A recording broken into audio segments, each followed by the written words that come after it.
ആദരണീയരായ അധ്യാപകർ, വിദ്യാർത്ഥി സുഹൃത്തുക്കൾ, വിശിഷ്ട അതിഥികൾ, മറ്റു പ്രിയമുള്ളവർ, ഏവർക്കും സ്നേഹാഭിവാദ്യങ്ങൾ. മാനവ ചരിത്രത്തിൽ ഇന്നുവരെ നേരിട്ടിട്ടുള്ള എല്ലാ ദുരന്തങ്ങളെക്കാളും ഭയാനകവും പ്രകൃതിശേഷിയേറിയതും നാശകരവും പ്രത്യാഘാതം ദീർഘകാലത്തേക്ക് നിലനിൽക്കുന്നതുമായ ഒരു മഹാവിപത്താണ് ലഹരിയുടെ ഉപയോഗം.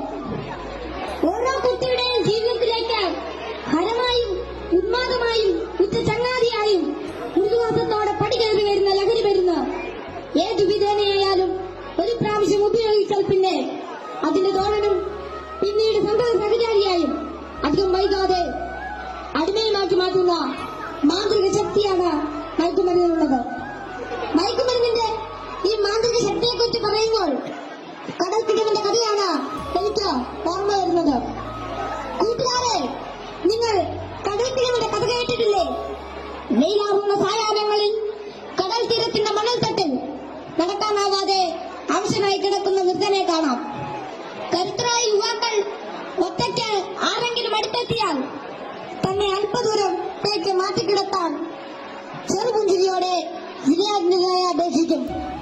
മനസ്സറിഞ്ഞ് സഹായിക്കാൻ തയ്യാറായാൽ എടുത്തുമാറ്റാൻ കിഴവൻ അനുവദിക്കുകയില്ല. തോളിൽ കയറ്റാൻ നിർബന്ധിക്കും. തോളിൽ കയറിയാൽ കിഴവന്റെ തനി സ്വഭാവം പുറത്തുവരും. തന്നെ വഹിച്ചവൻ കുഴഞ്ഞു വീണ് മരിക്കുന്നതുവരെ തോളിൽ തന്നെ ഇരിക്കും. നന്നേ ഭാരമുള്ള കിഴവനെ ചുമന്ന യുവാവ് മരിച്ചു എന്ന് ബോധ്യമായാൽ ഇറങ്ങി അല്പമകലെ മാറിക്കിടക്കും, അടുത്ത ഇരയെയും കാക്കാൻ. ഇതുപോലെയാണ് ലഹരിയുടെ ഉപയോഗവും. ഒരു പ്രാവശ്യം രുചിച്ചു നോക്കിയാൽ പിന്നെ രക്ഷപ്പെടൽ അസാധ്യം എന്നല്ല, എന്നാലും വലിയ പ്രയാസം തന്നെ. മയക്കുമരുന്ന് ഉപയോഗിച്ചു തുടങ്ങാൻ പ്രേരകമാകുന്ന ഘടകങ്ങൾ പലർക്കും പലതാണെങ്കിലും പരിണിതഫലം എല്ലാവരിലും ഏതാണ്ട് ഒന്ന് തന്നെയാണെന്ന് പറയാം. ഉപയോഗിച്ചു തുടങ്ങുമ്പോഴുള്ള രസവും കൗതുകവുമെല്ലാം മാനസിക സംഘർഷങ്ങൾക്കും ശാരീരിക പ്രശ്നങ്ങൾക്കും വഴിമാറും. പിന്നീട് ഇതില്ലാതെ ജീവിക്കാൻ കഴിയില്ലെന്ന സ്ഥിതി വരുന്നു. ലഹരിക്കാംശമായ പണം കണ്ടെത്തുന്നത് പ്രയാസമായി തീരും. അപ്പോൾ അതിനായി കുറുക്കുവഴികൾ തേടുന്നു. അങ്ങനെ അധാർമിക ജീവിതത്തിനും കുറ്റകൃത്യങ്ങൾക്കും പ്രേരിപ്പിക്കപ്പെടുകയും കുടുംബത്തിനും സമൂഹത്തിനും നിയമപാലകർക്കും തലവേദനയായി മാറുന്നു.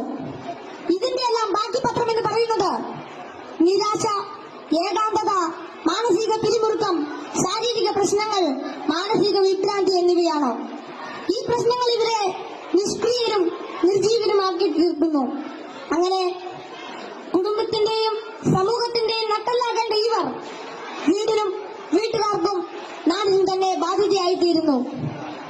ലഹരിയുടെ മഹാവിപത്താണ് സമൂഹത്തെ കാർന്നിരുന്ന മഹാവ്യാധി. ഇത് ബാധിക്കുന്നതാകട്ടെ നാടിന്റെ സമ്പത്തും രാഷ്ട്രത്തിന്റെ അടിത്തറയും നട്ടലുമായ കൗമാരത്തെയും യൗവനത്തെയും. കുപ്പിയിൽ നിന്ന് തുറന്നുവിട്ട ഭൂതം പോലെ നമ്മെ ഒന്നോടെ വിഴുങ്ങുവാൻ വായ്പിളർ നല്ലറിയാർപ്പെടുത്തുന്ന ഈ ദുർഭൂതത്തെ നമുക്കൊറ്റക്കെട്ടായി നേരിടാം. ലഹരി എന്ന മഹാവിപത്തിനെതിരെ സന്ധിയില്ലാ സമരത്തിനായി നമുക്ക് അണിചേരാം. മയക്കുമരുന്നിന്റെ ഉപയോഗത്തിനും വിതരണത്തിനും വ്യാപനത്തിനുമെതിരെ